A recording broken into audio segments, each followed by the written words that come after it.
Good afternoon, everyone, and welcome to our interview with Dr. David Clay Large, the acclaimed author of Nazi Games, the story of the 1936 Olympic Games. Welcome, Dr. Large. Thank you. It's great to be back in Bellingham. I've been here before. You have? I love the place. Yeah, and my Great. son actually went to Western for a while. So, Really? So I have connections with the place. Great, I great. always feel very comfortable being here. I'm happy to be here. Great. I'm Ralph Vernacchia. I'm a professor emeritus in the Department of Physical Education. And could you tell us just a little more about your background and how you got interested in researching the Olympic Sure. Games? And I know you have a rich history.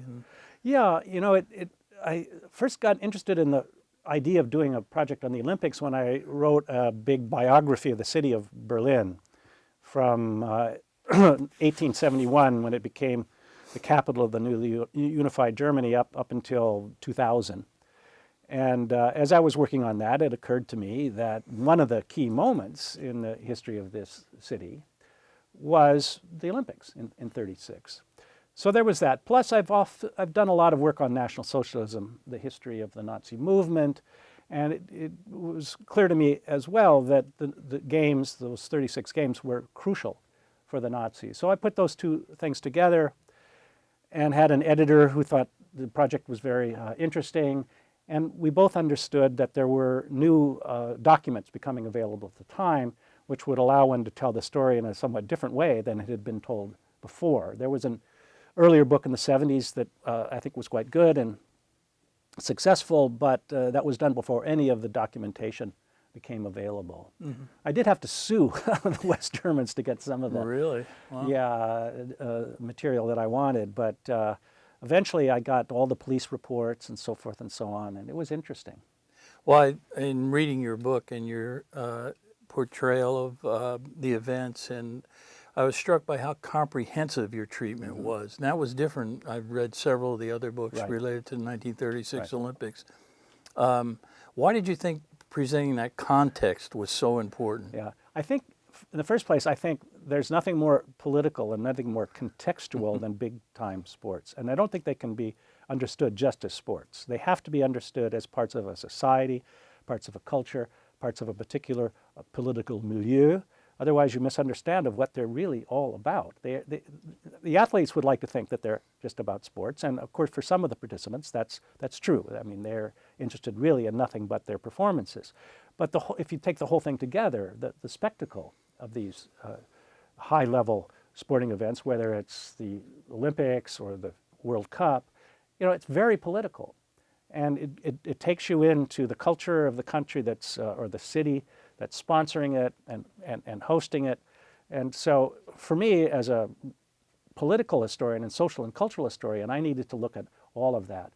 And so when I turned to 36, I wasn't interested just in the Berlin Games, which is what most people care about, but there was also the Winter Games in Garmisch-Partenkirchen, which preceded those summer games and set the stage in many ways for what happened in the much more sort of popular and well understood 36 summer games. So the games, both the winter and the summer games, were awarded to Germany in 1931. Actually, it's actually a little more interesting than that. Even the summer games were awarded to Germany. Actually, not to Germany, but to Berlin. They're never awarded to a country. They were awarded to Berlin in 1931, at a time when Germany was still a democracy, right? It was beleaguered Weimar democracy, and ironically enough, I think some of those who voted for Berlin did so in hopes that it would support and promote this struggling democracy. Of course, then Hitler came to power 2 years later, and then the question became, do you keep the games there? It was after Hitler came to power, by the way, that the IOC then awarded the Winter Games to Garmisch-Partenkirchen. So he was already in power when that happened. There are two different award sessions, in other words. But so very controversial whether the IOC would hold with its decision. Right. And would you say that, I guess the sentiment of that time, I guess, was very tumultuous in terms of what people were thinking about in the world scene and global Absolutely. issues. Avery Brundage was a key figure in all of this, besides Hitler and Karl Diem and some of these people. How did he play into, what was his role in this whole process? Because it was very significant. I think. First to explain, Avery Brundage was the head of the American Olympic Committee and a very important figure also in the American Athletic Union, so the AAU.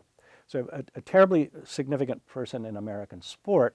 He was a believer, like many in the Olympic establishment, that the games should be unpolitical. I mean, that there should be no political interference one way or another. And so he was very much in favor that the games go to Berlin and Garmisch, Partenkirchen, on the grounds that there shouldn't be any sort of political interference in these matters. The fact, however, is that keeping them in Berlin is a political thing, right? I mean, in effect, saying that it's all right for the Nazis to host a game is as political as saying that they couldn't. But for Brundage, politics only meant some sort of liberal or leftist attack on the IOC. So he became absolutely instrumental in making sure that despite a very pronounced and very serious boycott effort in the United States, despite that, in the end, the U.S. did send a team to Berlin. There was a vote in December of 1935 in the AAU, over which Brundage presided, and he was able to muscle aside his many opponents and by a very thin margin ensure that the Americans would go. That it was a close-run thing. It was by no means inevitable that we would attend those games. So would you say this was a springboard for Brundage to become Yes. the president of the International Olympic Committee? Absolutely. There's no question. He proved himself in this difficult time for the IOC. He wasn't on the IOC at the time. Again, he was the American Olympic Committee head. But in 1936, he was voted onto the IOC. The IOC held a meeting in Berlin at the time of the Games. He was made a member. And then in 1952, he went on to become the head, the president of the IOC. And he held that position all the way to the 72 Games. That's when he retired at the end of the 1972 Munich Games, the second German-hosted Olympics. So a long career, 20 years as head of the IOC. Very important, very crucial figure in sports. I remember his speech at the 1972 Games. The The games must go Yes, on. very and you wrote a controversial. wonderful chapter regarding that. Right. Yeah, he a very problematical figure, a smart man, and not evil, at all, but had ideological blinkers, I think, in certain ways, and he certainly wasn't nearly as critical of Nazism as he should have been, and I think he had an anti-Semitic side to him. He wasn't a virulent anti-Semite, and he wouldn't probably have admitted to being anti-Semitic at all, but I think he was, and I think that played into a lot of his decisions. In connection with this whole enterprise. Would you say, just in reviewing the Winter Olympic Games, would you say the star of the Olympic Games, the Winter Olympics, was Sonja Henie? Sonja Henie, yes. Very interesting woman in her own, a real star, who became close to Hitler. It's one of the strangest things. You see these pictures from Garmisch, she and Hitler going out on the town. The two really liked each other. And she became an absolute star and then turned that into a professional career as an ice skating queen. She became something persona non grata, though, back in Norway, because when Nazis attacked, she didn't do as much as she might have to stand up against that. So her reputation is a bit tainted these days in Norway. Plus, she just made a ton of money. And she was a great Olympic champion. Absolutely. She was a three-time gold medal winner. Absolutely. Incredible, and an incredibly charismatic figure, beautiful, the whole thing. Yeah. One of the many people who have turned Olympics into gold, so to speak, right? I mean, it can happen. It didn't happen for Jesse Owens, but it can happen. Would you say that the 1936 Olympics, before we touch on the specifics of 36, was transformed the Olympic Games to a global social institution? Yeah, in so many ways. A lot of people don't realize that those 36 games were the first ones to be significantly promoted by the home country and financed by the home. This is not something that was supposed to happen. It was supposed to be a city deal, but the Nazis put an enormous amount of money into it, and that set a pattern for the future. Bigger and better, bigger and better. Every new sponsor had to outdo the one before. So you get this giganticism. The other thing that the Nazis did that's with us today is they introduced the torch relay. You know, that torch relay from ancient Greece to the home stadium, wherever it might be, that was started by the Nazis. And it was done to promote the claim by the Nazis that they were related to the ancient Greeks in blood and in politics and in culture, that they were, that the ancient Greeks were just Nazis waiting to happen, essentially. And they had all these weird theories about blood connections to the ancients. And so the idea for the torch relay was to literally knit together through this moving relay ancient Olympia and Berlin. And most of this, of course, was captured by Leni Riefenstahl's film Olympia. Absolutely. Can you tell us a little about her involvement? Right. Well, Hitler was a great admirer of Leni Riefenstahl. She'd made an earlier propaganda film for him called Triumph of the Will and the 34 Nuremberg party rallies, and so she was known to be a good documentary filmmaker. And over the objection of Goebbels and some others, Hitler gave her the commission to do a film on the Olympics. He thought this would be very important. After all, the Americans hadn't done that in L.A. in '32. We didn't have an Olympics film, and so he wanted to show up the United States and hires Riefenstahl, gives her everything she needs in terms of funding and logistical support.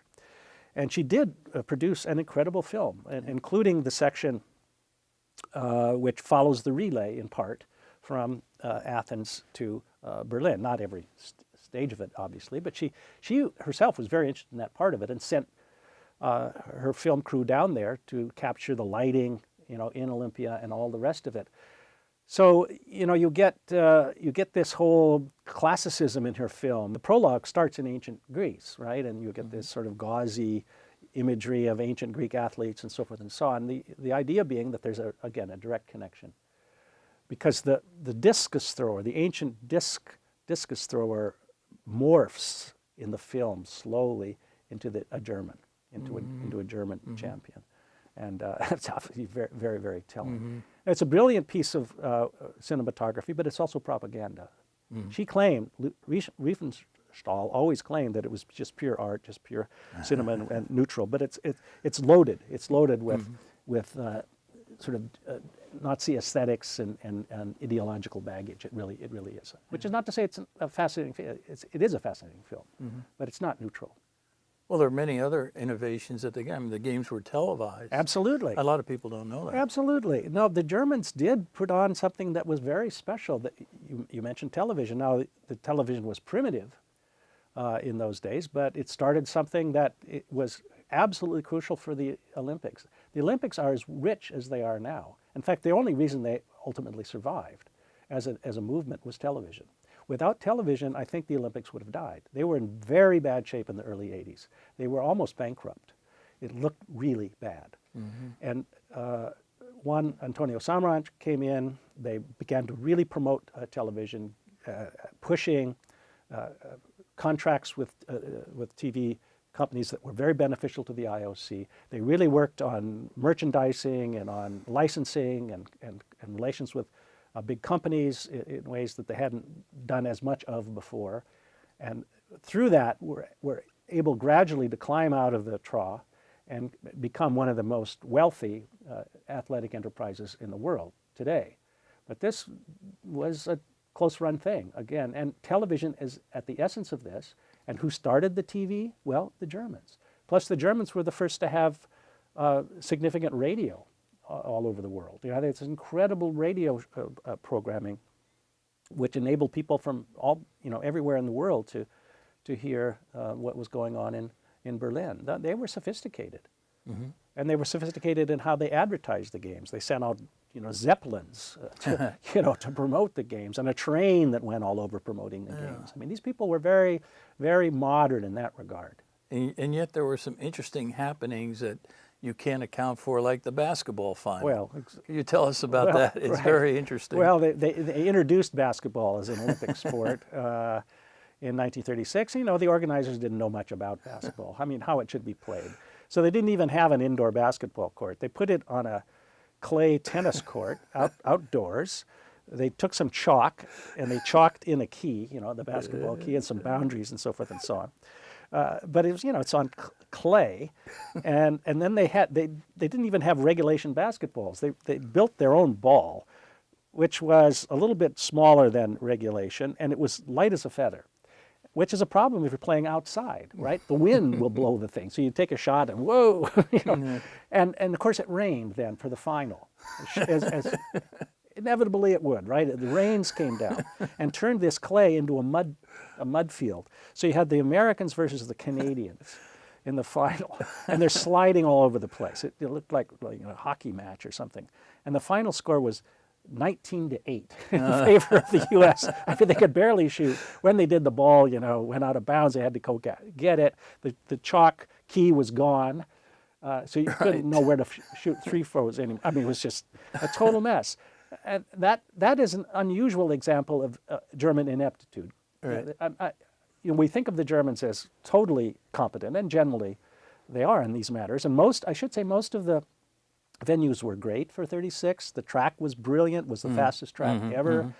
So most of the sports were very well done, but some of the newer ones, like basketball, Baseball and baseball also. too, was an Baseball. exhibition sport for not a regular. You know, they were trying that out too, and that was also a mess. I mean, they didn't have a baseball stadium. Right. They didn't know what to do.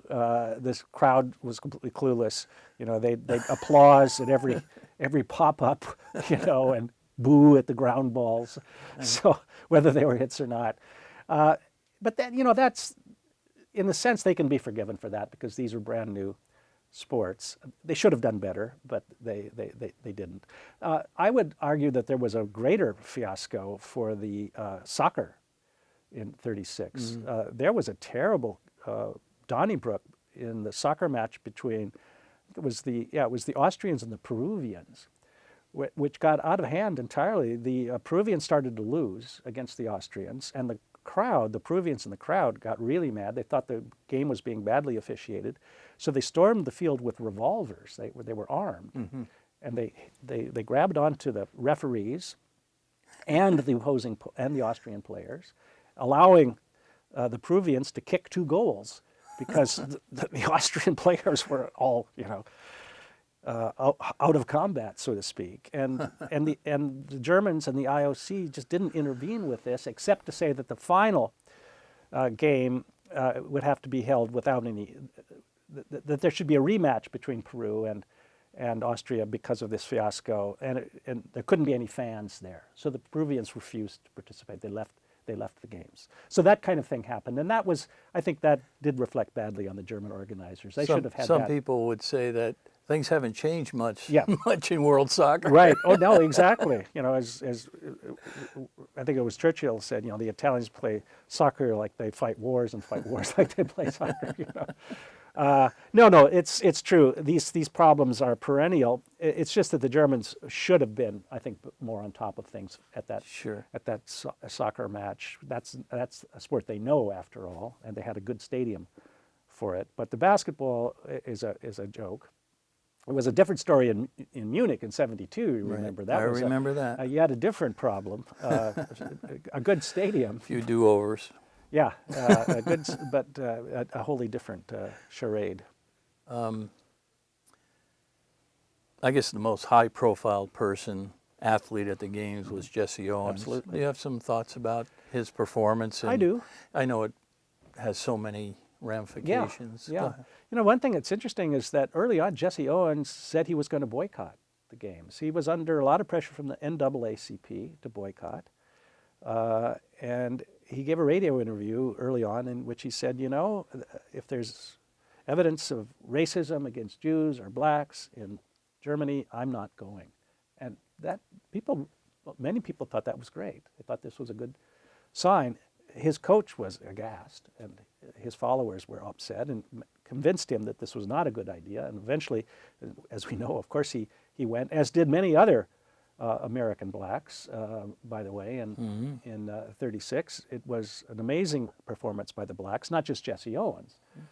But he did win 4 gold medals. That wasn't the largest number of gold medals ever won by a track star. That was Paavo Nurmi, who won 5, I believe. But nonetheless, incredibly important, especially that he won the long jump, which wasn't his long suit, so to speak. But he did. He won those. And then there is this whole story about him being snubbed by Hitler. You hear the story still today that after his first victory, Hitler refused to shake his hand and therefore snubbed him. And that's a myth. What happened actually is on the first day of competition, Hitler did congratulate many of the athletes in the stands, which is a no-no. Head of states are not supposed to do that unless they're completely non-committal and congratulate everybody. So the head of the IOC at the time, a Belgian by the name of Ballet Latour, went to Hitler and said, look, this is really something you shouldn't do, but if you insist on congratulating athletes, you're going to have to congratulate every one of them without fail throughout the rest of the games. Hitler did not want to do that because he knew that there would be black winners coming up. And so for the rest of the games, he didn't congratulate anybody, and that included Jesse Owens. Jesse Owens did not feel snubbed at the time. In fact, Jesse Owens was trying to meet Hitler because he admired Hitler. He thought Hitler had some great ideas, and he, was going out of his way to meet him. He never could, and it's, I think, quite true that Hitler would never have shaken his hand given the opportunity. Hitler hated blacks. Nonetheless, Owens didn't understand that. Came home from the games and said, I wasn't snubbed by Hitler. It was Roosevelt who snubbed me, President Roosevelt, because he didn't send me a congratulatory telegram on my achievements. And by the way, I think Jesse Owens is the man, Jesse Owens said, I think Hitler is the man of the hour and should not be so badly treated in the American press.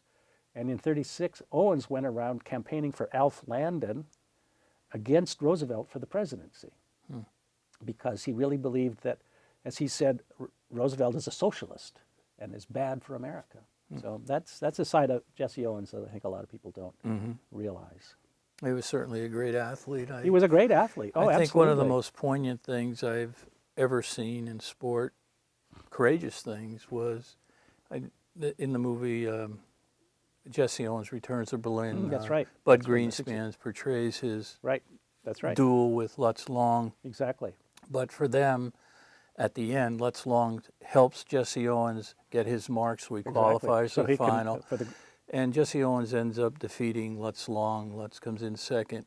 But there's a scene there where I think it really epitomized what the Olympics are meant to be about, where they walk arm in arm away from the pit in Exactly. front of Adolf Hitler, in front of it's the Something most that could have gotten them arrested if they had just done it on the streets. On the streets. Yeah. Two ordinary. I mean, it was spectacular. Absolutely. And then they together in the grass. The two of them were sprawled out. Not necessarily arm in arm, but talking and chewing the fat, and they became good friends. So much so that later, Lutz Long was killed in World War II as a paratrooper, and he had children. And Jesse Owens then went to try to help take care of the son of Lutz Long, and got him the son a role in this Jesse Owens film about 1936.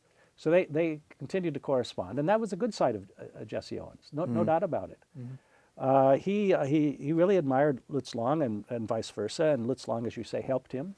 He might have scratched out of the long jump without. I mean, Lutz Long basically said, "Relax, Jesse. You can do this. You can start 5 inches back from the mark and still make it. So don't panic." And that was important advice. So lots of great stories. Mm-hmm. Well, last comment that you might have regarding, I mean, if you could, here's the one thing. Now you've studied it in depth, the Olympic movement, the Olympic Games. I mean, you've lived it, breathed it. Right. Can an ideology that was developed in the late 1800s or mid 1870 or so, while de Coubertin was forming his ideas, Right. can that really survive and thrive in the 21st Yeah, that's a century? good- How do you? It's a good question, and I go back and forth on it, but I'm becoming increasingly jaundiced about the modern Olympic movement, what it's doing and what it's turned into. And I think it's outlived its usefulness myself.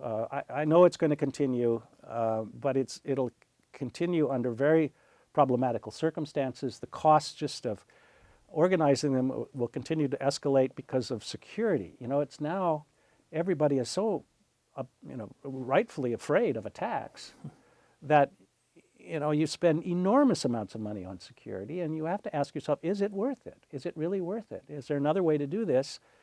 Plus all the commercialization and the nationalism and the breastfeeding, it's just gotten worse and worse and worse. And the games are being given increasingly to places that are very problematical politically, to put it mildly. Sochi being a good example, even Beijing. So I'm of the feeling that maybe we ought to wind this up. I know that I'm not in a majority there, but that's my position. Great. Well, thank you so much for Thank you. coming to Western and for sharing your work with us. I absolutely. appreciate Absolutely. it. And we Absolutely. all do. Thank you so much. Thank you very much for talking to me.